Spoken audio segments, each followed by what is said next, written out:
Mona Lisa की ये मुस्कान कब्र से चुराई गई लाशों का नतीजा है। 500 साल पहले रात के अंधेरे में एक सफेद दाढ़ी वाला बूढ़ा आदमी अभी अभी दफनाई गई बॉडी को जमीन से बाहर निकाल रहा था। जैसे ही लाश बाहर आती है वो उसके ठंडे मांस को चीरना शुरू कर देता है। ये कोई कातिल नहीं था, ये इतिहास का सबसे बड़ा जीनियस था, लियोनार्डो दा विंची। पर सवाल ये है, इन लाशों का उस मुस्कान से क्या रिश्ता था? दा विंची जानते थे एक सच्ची मुस्कान सिर्फ होठों से नहीं, चेहरे की गहराई में छिपी मांसपेशियों से बनती है। और इसी परफेक्शन को हासिल करने के लिए उन्होंने अपनी पूरी जिंदगी में 30 से ज्यादा लाशें चीरी, सिर्फ ये समझने के लिए कि इंसानी चेहरा कैसे काम करता है। उन्होंने वो मसल्स खोजी जिसे दुनिया जानती ही नहीं थी, जाइगोमैटिक्स। वो राज जो कुदरत ने भी छुपा कर रखा था और जो इंसान इतनी गहराई तक देख सकता था, समाज उसे शैतान कहता था, सिर्फ इसलिए क्योंकि वो लेफ्ट हैंडेड थे, क्योंकि उस जमाने में उल्टे हाथ से काम करना अशुभ माना जाता था। ऊपर से वो एक नाजायज बच्चे थे। लेकिन दा विंची ने इसी अकेलेपन को अपनी सबसे बड़ी ताकत बनाया।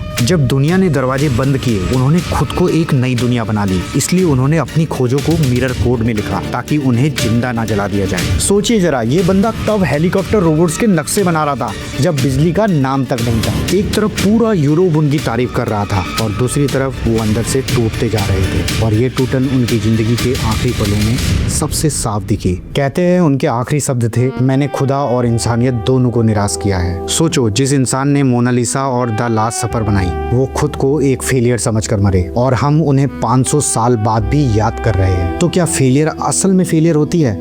कमेंट में बताओ।